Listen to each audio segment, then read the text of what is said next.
Welcome to the session. Today I'm going to continue working on this ugly blob creature. And in general, I'm just going to be talking about finishing things, working past the sketching stages of a project. If you're enjoying these videos, please consider liking and subscribing. It helps tremendously.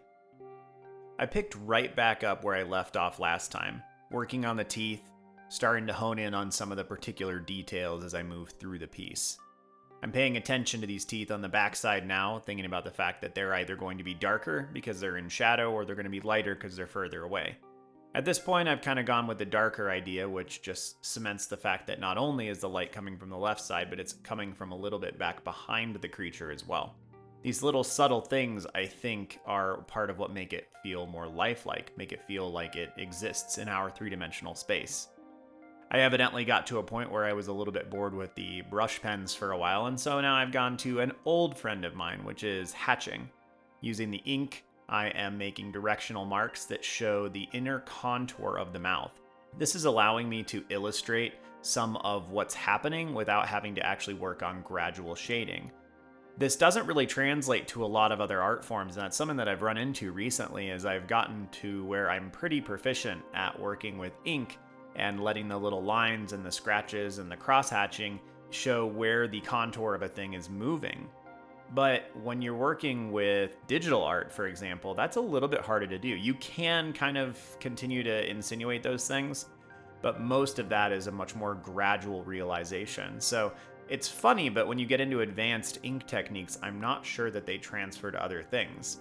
Now, they don't have to, and this is kind of how things work across the board with most artistic media, is most of the base level skills, especially those that tie in with seeing in general, are going to be fully transferable. But a lot of the upper end skills are not going to be transferable. Understanding specific lassoing techniques, for example, in Photoshop, is not going to transfer to oil painting in any capacity. But shape blocking, value structuring, composition, those things are going to be relevant across the board. Jumping ahead a little bit, I'm starting to work in some of the brighter colors. Like I talked about last time, I find my process keys in on starting with really light tones, especially things that I can go over later. This makes it lower pressure in the beginning stages of the piece, but it also applies a little bit of an underpainting and undercoating of things. So as I start to work in these darker reds, you can see that the pinks are shining through and the pinks augment that. They almost look like highlights of the original tone when I leave them in, and when I don't, they don't really impact me negatively at all. But immediately you can see on that top jaw, adding in that red in conjunction with the pinks and the purples gives it a lot more life. It feels far more interesting than coating a huge area with a single color. This is something that I spent a lot of time talking to my students about when I was working with middle schoolers in particular.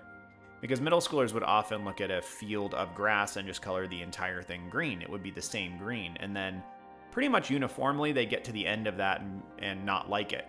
And so talking to them a little bit about varying their color structure, varying the value structure there, without even starting to get into like atmospheric perspective or shadows being cast from things, there's a lot that can be covered just in varying your tones. Are all the greens of that field going to be exactly the same? Probably not.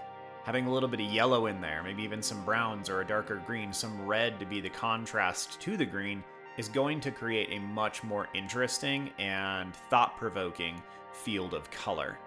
It's something that we, I think, instinctively learn if we continue in art, but if it's something that you haven't wrapped your head around specifically, it can be a huge bonus, a huge boon to you as you're working on things. Just including colors that are adjacent to the colors that you're working on in a particular thing. The skin tones of this fantastic creature, of course, don't have to be accurate in any way. At this point, I was kind of thinking I was going to have the lower jaw be primarily browns, and so I started with yellow, kind of an orangey yellow, because orange is, for all intents and purposes, a very light brown. Letting the lower level dry a little bit, I'm moving back and working on some more of the eyes. I'm not really sure at this point what I'm going to do in between all of the eyes. There's a lot of space there, and I'm just not 100% sure what I'm going to do with that space. But I don't need to know right now. And that's part of what's beneficial to continuing through on these kinds of projects.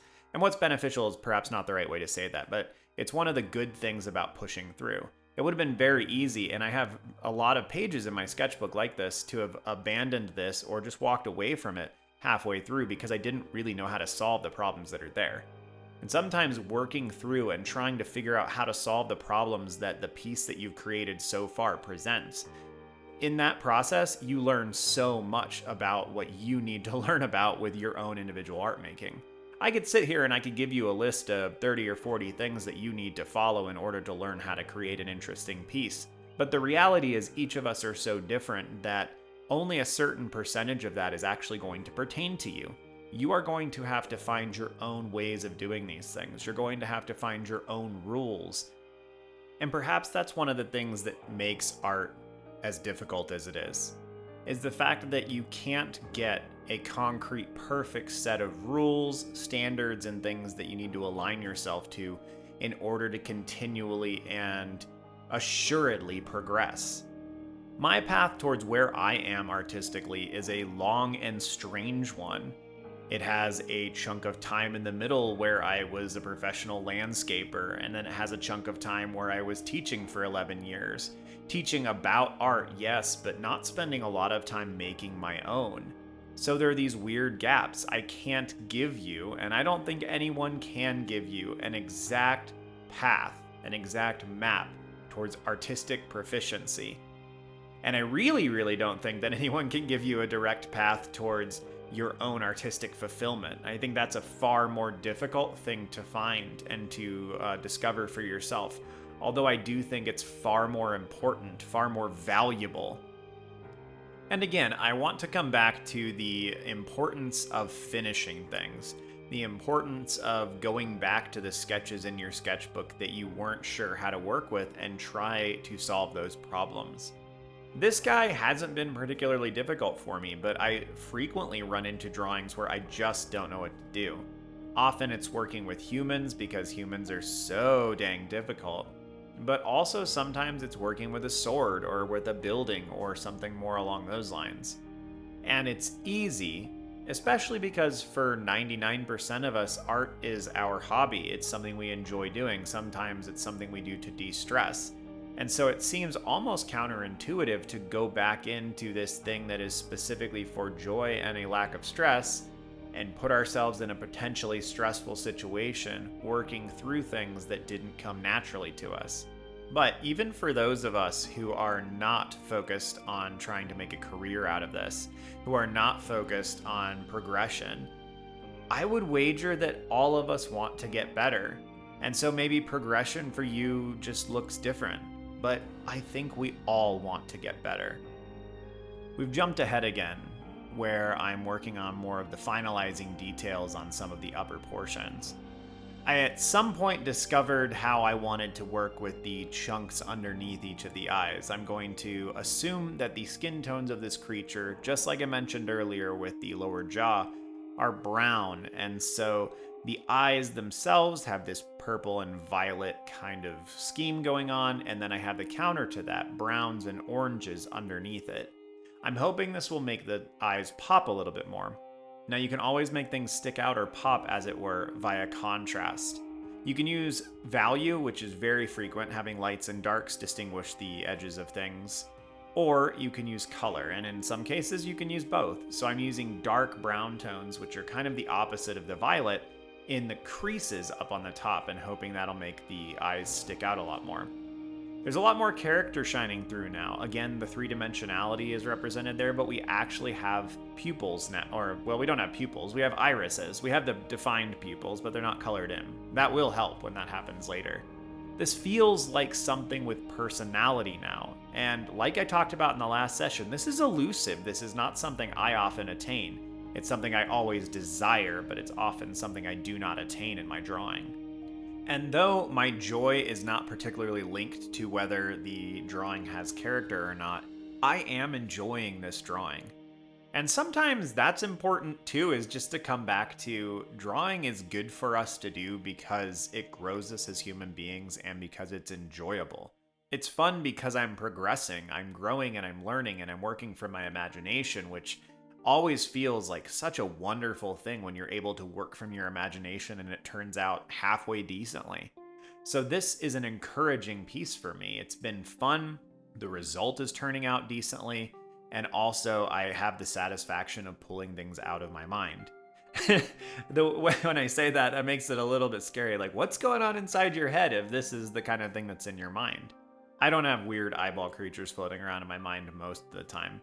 I like playing with things. I like playing with creatures and monsters. And when you grew up reading Where the Wild Things Are as just a base of monsters and creatures in general, you tend to warp things a little bit and you tend to enjoy kind of the creative, awkward, weird things of the world.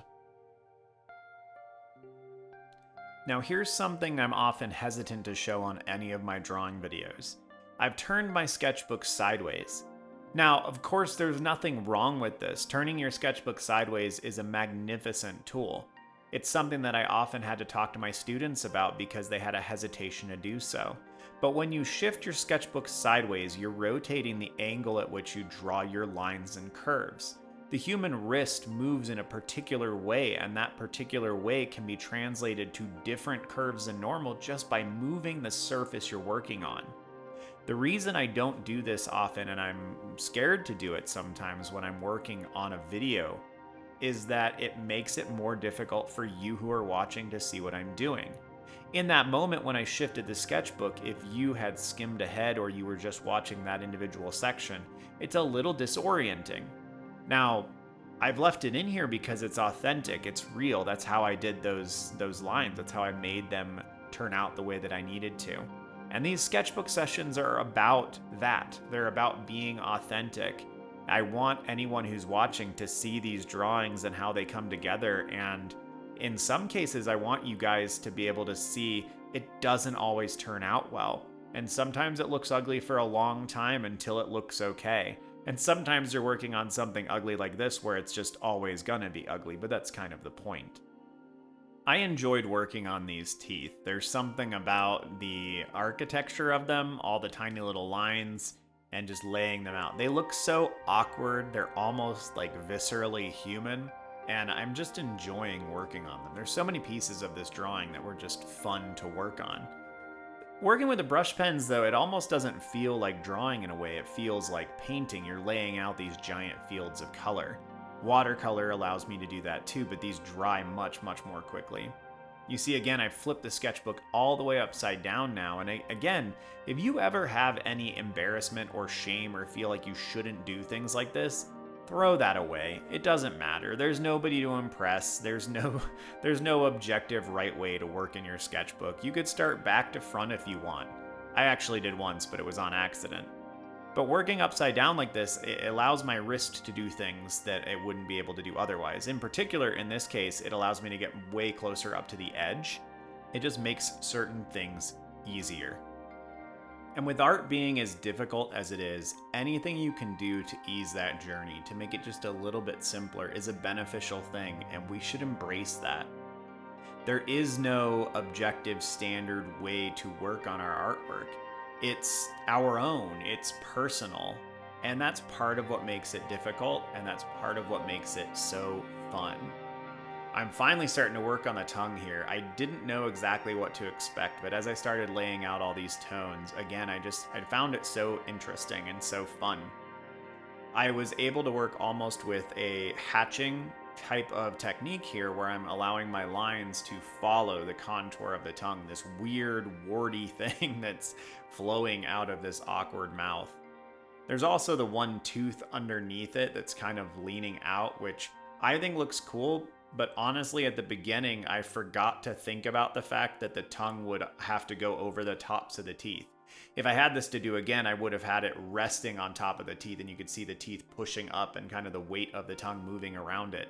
I didn't think about that at the time, so this is what we got instead. The tongue's kind of awkwardly pushing down one of the teeth, or it's behind some of the front ones, and it's harder to tell. It doesn't really mess up a lot of the drawing for me, but it is something that if I had to do this again, or if I was doing this digitally, I would have fixed that. I would have made that a little different. Yeah, I like how these lines are moving through it. It makes it so intriguing and kind of gross at the same time. These big warts that I'm now shading around, and I'm going to leave them white. and then you've got the icky green stuff coming down the surface. Oh, like it was just fun. This was just fun to work on. I don't know if maybe I just like kind of odd, gross things, or if there is an element of it's just relaxing for me. It's just not as stressful to work on things like this. I intended in this session to take this piece all the way through to completion, but sitting at this duration now, I think it's good to call it. I think I'm going to use the rest of the footage and finish up in a third session on this one. There's been a lot to talk about, and so I hope any of these topics or several of these topics have been beneficial to you.